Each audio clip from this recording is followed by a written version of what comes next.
したね。今度は森が、はい、ちょっとリスクをそこまで落とさずに右のアッパー一撃、コーナーで沈んだ。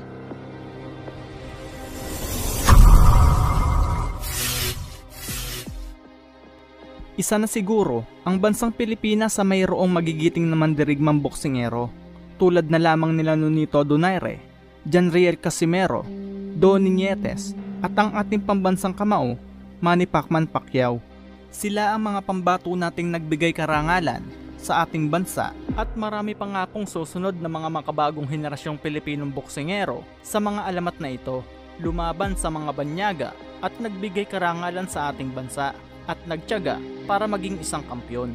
Kaya naman nating sisilipin ang laban ng ilang Pinoy na tumatak at hindi malilimutan ng mga banyagang nakapanood at nakasaksi ng laban ng ating magigiting na mandirigma.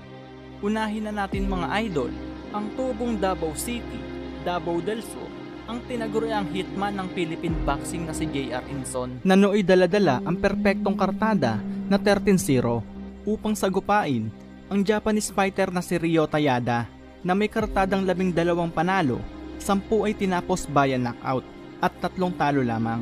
Para paglabanan nga po ang bakanting WBO Asia Pacific Welterweight title. Kung ating pagbabasihan ang resume ng dalawang boksingero ay malamang aakalain mong liyamado sa laban ng ating kababayan. Pero sa totoo lang mga idol, sa laban na ito ay dihado nga po ang Pinoy fighter. Sapagkat bukod po sa hometown advantage ay natural na welterweight po itong Hapon. Sa madaling salita, dito na namungad at nangampan niya ang Hapon na ito. Samantalang si Inson naman, bukod sa ito pa lang ang kauna-unahang laban sa labas ng ating bansa, ay ito rin po ang kauna-unahang beses na mangangampan niya sa 147 pounds. Sapagkat sa 135 pounds lightweight division po talaga, ito nakikipagbasagan ng muka. Bali kung tutuusin mga idol, ay nilaktawan ni Inson ang junior welterweight para makalaban lang ang Hapon na ito. Bukod dyan mga idol, ay may kabigatan din ng kamao itong makakalaban ng Pinoy fighter na si Yada. Sa katunayan nga po, sa kanyang huling 8 laban, ay lahat nga po ay hindi na inabutan ng final bell. Tinapos niya lahat ito sa pamamagitan ng knockout at stoppage.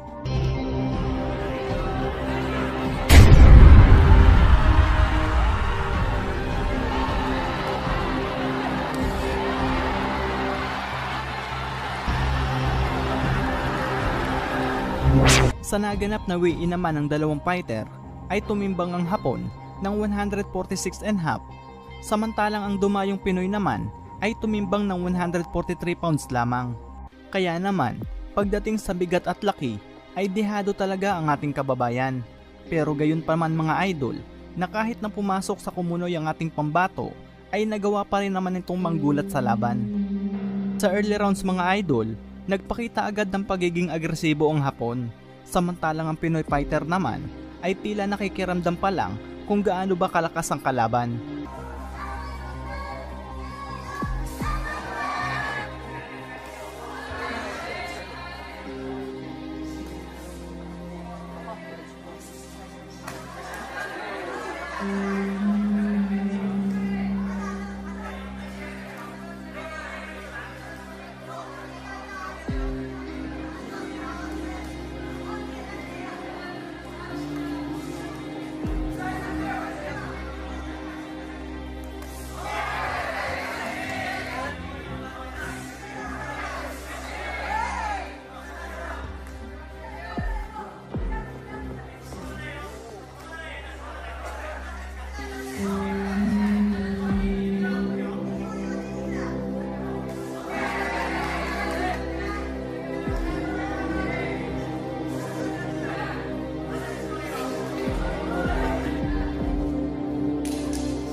Sa pangatlong round, sa unang pagkakataon nga po, ay naka-score ng knockdown si Inson matapos kumonekta ang kanan nito sa pagmumuka ng Hapon.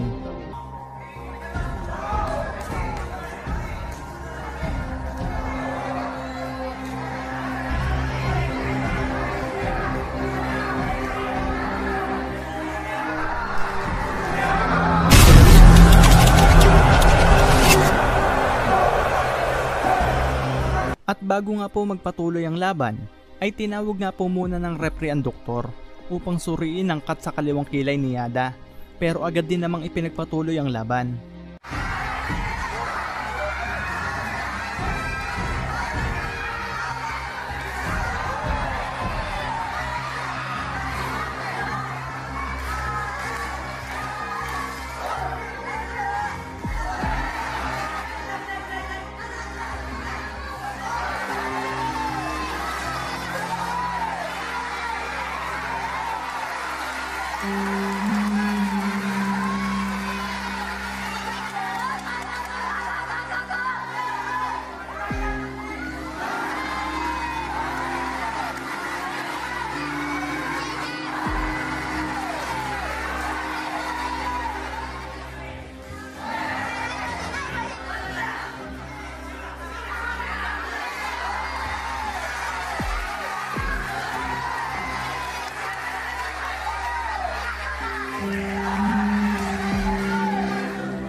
Sa kalagitnaan naman ng bakbakan sa pang-7 round, ay bumagsak na naman itong si Yada nang makounteran siya ng kaliwa ni Inson. Pero nakakapagtaka kung bakit hindi ito binilangan ng referee.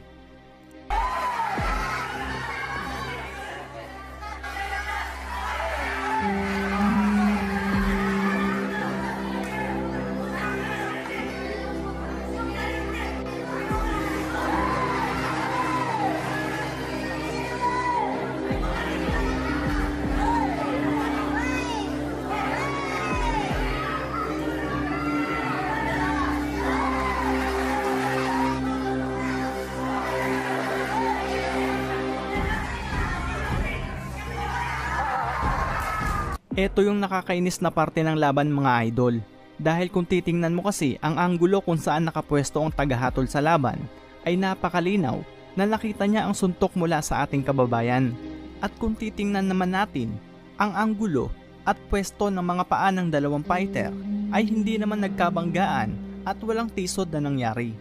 Kaya naman, malinis talaga na ang suntok ng ating kababayan ang dahilan kung bakit bumagsak itong si Yada. Makikita rin natin na kahit mismong si Inson ay sinesenya sa referee na ang kanyang kaliwa daw ang nagpabagsak sa hapon. Subalit hindi naman siya pinansin nito. Pero ganun pa man mga idol, walang nananalong mandaraya. Di man maganda sa pandinig, pero may pagkabayas talaga itong referee. Dahil imbis na bilangan niya itong hapon, ay hindi niya ginawa sapagkat nadulas lamang daw ito.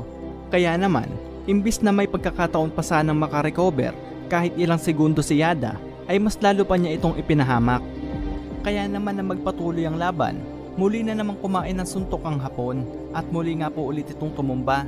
Sa pagkakataong ito, sa wakas ay binilangan na siya ng referee. Nagawa pa naman itong tumayo at magpatuloy, pero ilang segundo pa lang ang nakakalipas ay muli na naman itong bumagsak. Kaya naman, sa pagkakataong ito, dito na nagdesisyon ang third man in the ring na ipatigil na ang laban para maiwasan ang malalang pinsalang matatamo ng Japanese fighter. Wagi ang ating kababayan via 7th round technical knockout.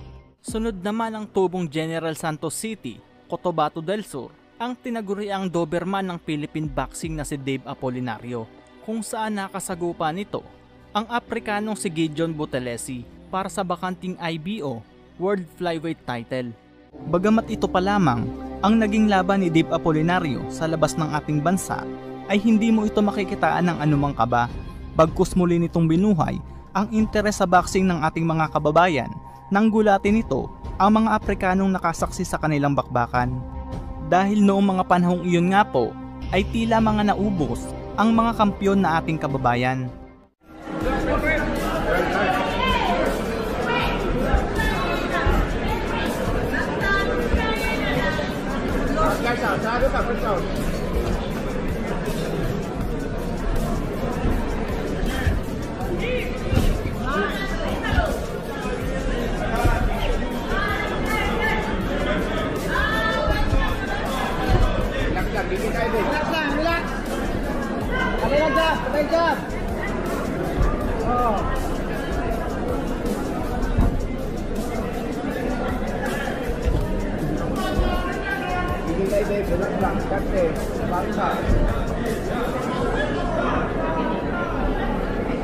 Nice.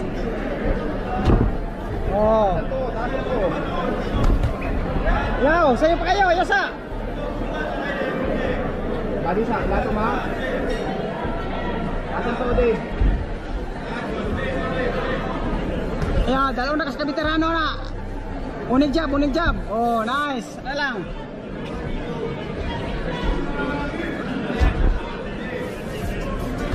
Nice.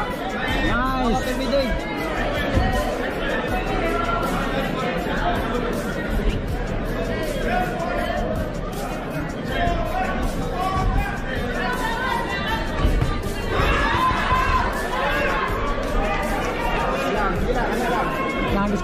Diskarte lang siya.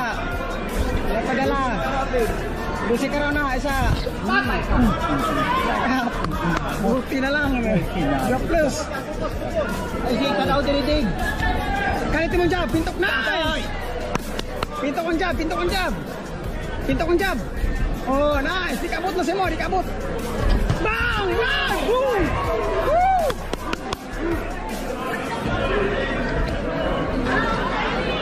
Dugay lang, dugay man, laro lang. Wala lang din. Tanaw lang. Oh. Lang, ela ko yan sakyod. Nice. Nice job. Wala lang. Sabi na. Taas to, na, tanawa. Serious. Tanawa ka to, musalom di ba? Aper na to. Musalom. Aper na to. Jabisa, musalom na yun. Hadap si Birang. Oh. Tanawa. Down goes Buthelezi and he's badly hurt in the first round. I don't even think he's going to make the count from Lonnie. It looks like it's over. He doesn't want to fight. Sa pagkakabagsak nga po ni Buthelezi matapos mukbangin ng kaliwang suntok ni Dave Apolinario sa unang round pa lamang, ay tila wala ng balak tumayo ang ipinagmamalaking pambato ng South Africa. Makikita din sa video na halos magwala sa kasisigaw ang kanyang asawa para lamang mapatayo itong si Buthelezi upang may pagpatuloy pa nito ang kanyang laban. At dito, nagdesisyon na ang third man in the ring na itigil na ang laban. Tila natulala at hindi makapaniwala ang mga Aprikanong nakasaksi sa sinapit ng kanilang ipinagmamalaking pambato.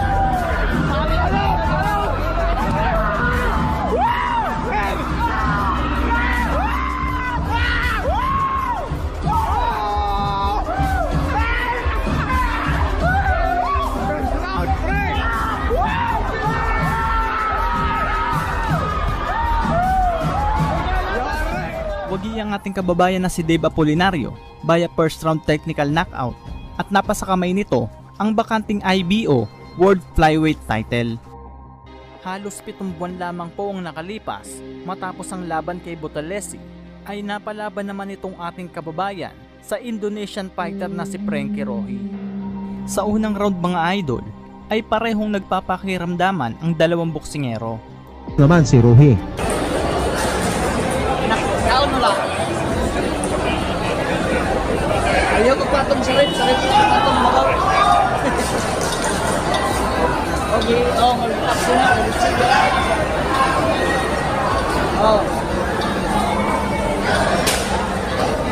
Okay, patong na siguro.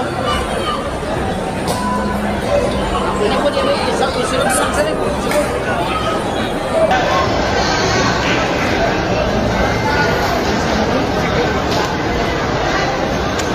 Wala na ba yun?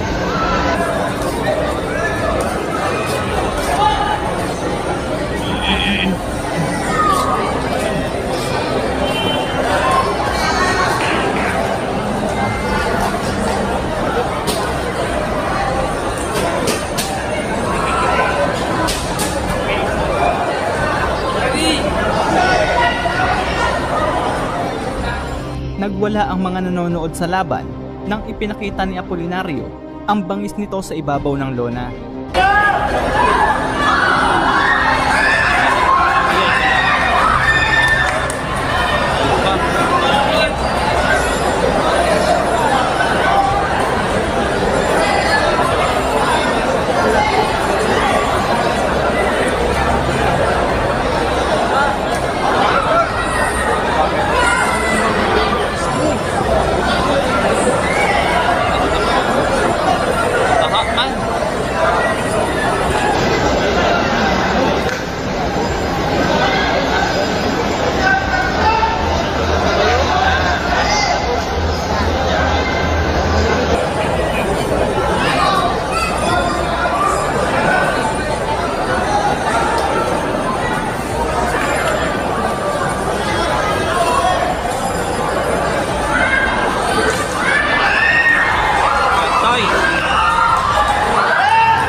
At bago pa man matapos ang unang round ng laban, binigyan pa ni Apolinario ng mga kombinasyon sa muka at katawan ng kalabang Indonesian fighter.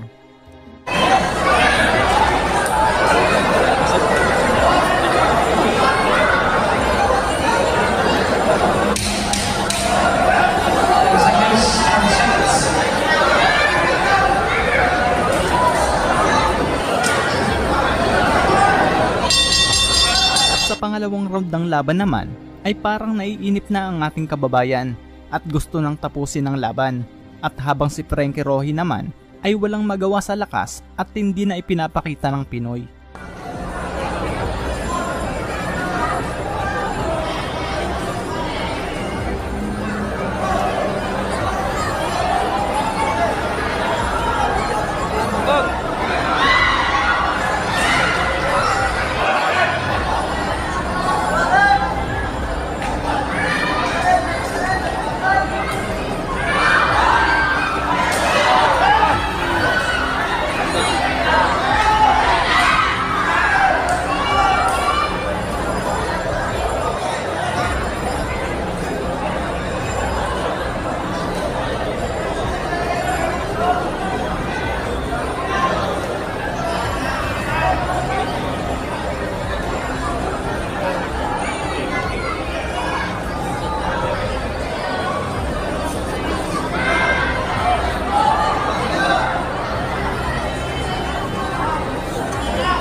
Napaupo na lamang ang kalabang Indonesian fighter matapos paulanan ng mga solidong suntok sa muka at katawan.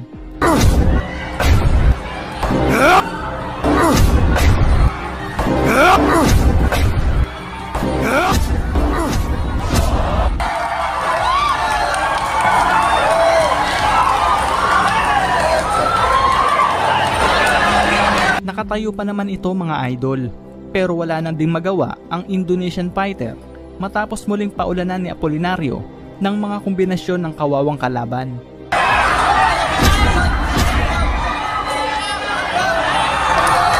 Nagmistulang punching bag na lamang at hindi makasagot dahil sa ipinapakitang lakas ng Pinoy, pero sadyang matigas ang Indonesian fighter at natapos pa ang pangalawang laban.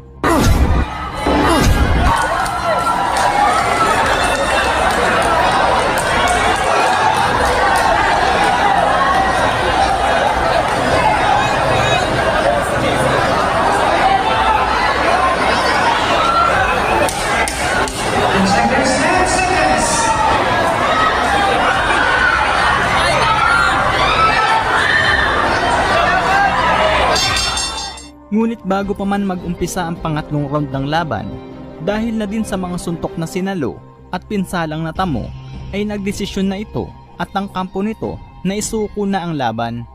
Dito ay wagi ang ating kababayan na si Dave Apolinario via referee technical decision. August 30, 2023 ay sunod naman itong nakaharap ang pambato ng Mexico na si Brian Mosinos na bumagsak ngunit nauwi pa sa unanimous decision ang resulta ng laban. Pero gayunpaman ay wagi pa din dito ang Doberman ng Philippine Boxing. February 22, 2024 para kaharapin naman ang Thai na kalaban na si Tanis Ongjunta.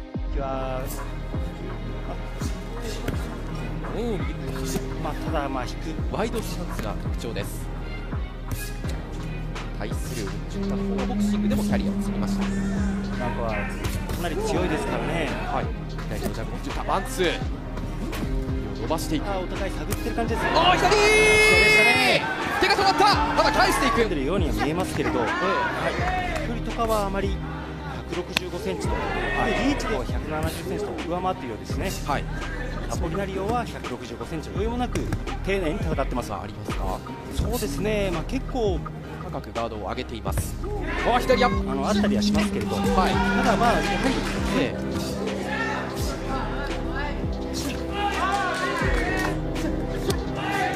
ボディストレートに左合わせていきました。ただコンジュンタの方も非常によく反応は亀谷さん目がいいんですか？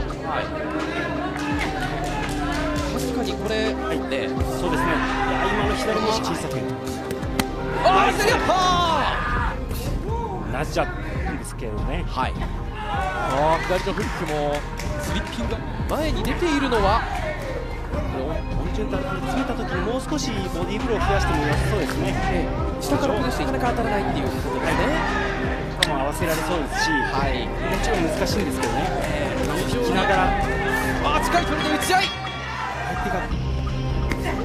いい左でしたね。左のストレートを伸びます。ただ距離を取るのはオンジュンタ。左振ってくる右。オンジュンタの右膝をついたのはアポリナリオ。ダメージあるか立てるかうなずいています。今カウントいくつでしたかね。変えています。詰めていくオンジュンタ。安全に戦ってポイントになってきそうですからね。まだ効いているか。ダメージどうですか。残っていると思いますよ。やはりスピードもしてますし、いいですよね。そうですね。オンジュンタとしては、先ほど見せましたけど、ボディーブローもあって攻めたいですね。落ち着いてしたアポリンジンは結構オンジュンタが先制ダウンを奪っています。近い距離、深追いはしません。左のジャブを伸ばす。アポリナリオだんだんステップを使いながらワンツー。第3ラウンド、オンジュンタの左動きも確かに戻ってきたように見えます。いい左ですね。右ストレートを伸ばすオンジュンタ。パンチが交錯する行動されるんですけれど、このアポリナリオは結構平塚選手多いので、同じあれば相手の外を取って左ストレートを狙っていく位置に自分の体を置くという、セオリーがありますが、ただ指導する指導者によっても違いますし、結構国によってもかなり変わってきますし、まあ、アポリナリアはこの長い右のジャブをうまく使ってですね。今日はやはりこのラウンドに入っても出血が見られます。カットはこれはバッティングでしょうか、パンチでしょうか。先ほど頭が当たったというようなアピールは、していましたね。第3ラウンド終了間際でしたが、いや亀谷さん、これはちょっとカットで終わってほしくはないなというような試合ですよね。そうですね、ここからどうなるのかというのがやはりもう見ている方が気になる展開でしたしね。はい。今ドクターのチェックを受けています。入りにくいですよね。ではないですか。はい。ラウンド試合再開しています。左ストレート。またこうして体を前に使ってくる左ストレート。今度はアポリナリオダウンを奪い返しました。おびただしい量の出血です、オンジュンタ。さあいけると答えましたが、左に回りながら相手の、ガードの真ん中をうまく左で打ち込んでましたよ。乗り始めましたアポリナリオ。仕留めにかかるかが気をつけたい。行き過ぎてまたカウンターもらって、はい、こういう長い距離でちょっとリスクをそこまで起こさずに崩していきたいですね。右のアッパー一撃、コーナーで沈んだのはオンジュンタです。立てるかオンジュンタ。片膝をついて、ここでレフェリーが手を交差させました。最後は右のアッパー一撃。